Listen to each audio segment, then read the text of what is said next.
وجهتنا اللحظة مدينة وجدة، حيث نظمت جامعة محمد الأول بالشراكة مع جمعيات المجتمع المدني ندوة حول ظاهرة تعاطي الأقراص المهلوسة وآثارها الاجتماعية والصحية.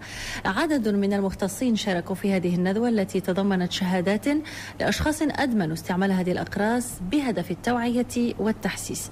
وفاء اليعقوبي ورشيد العتابي. أكثر من 320 ألف قرص مهلوس تم ضبطه خلال أسبوع واحد بالمنطقة الشرقية، رقم ضخم يدق ناقوس الخطر. الأقراص المخدرة أصبحت بأكثر من الأسلحة الفتاكة التي تدمر شبابنا، أطفالنا، أبناءنا الذين هم عمدة حاضرنا وذخيرة مستقبلنا، أي كيان الأسرة، أي كيان المجتمع هم الشباب. استفحال ظاهرة الإدمان على الحبوب المهلوسة حذا بجامعة محمد الأول بوجدة إلى تنظيم هذه الندوة، وذلك لتحديد الجهات المتربصة بالشباب المغربي وتجليات الإدمان على المجتمع.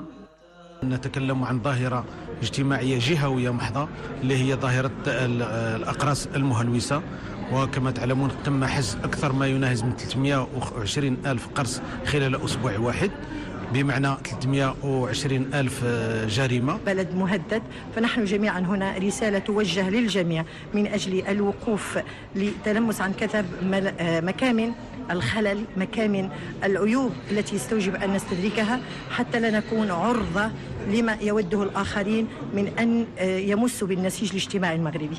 فيها مجموعة ديال الأنواع ومجموعة ديال الألوان كيف أن الناس ما يقدروش يعرفوها هذا، بالتالي أنها تستعمل طريقة باش الناس وسيرتو فئات الشباب باش يحسوا بروسهم ناشطين بزاف. التناول ديالها تيخلق مجموعة ديال المشاكل، كاين آثار صحية يعني على مستوى العقل، كاين آثار على المستوى الأكثرية، أن الإنسان فاش تيخدم تيولي عنيف ويقدر يرتكب جرائم.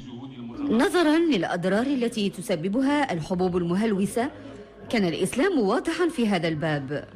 الإسلام لم يكن يتساهل في أي قضية فيها عبث بعقول الناس، ولم يكن له أي اعتبار إلا اعتبار منع هذه الآفة، لأن الإنسان مكرم عند الله.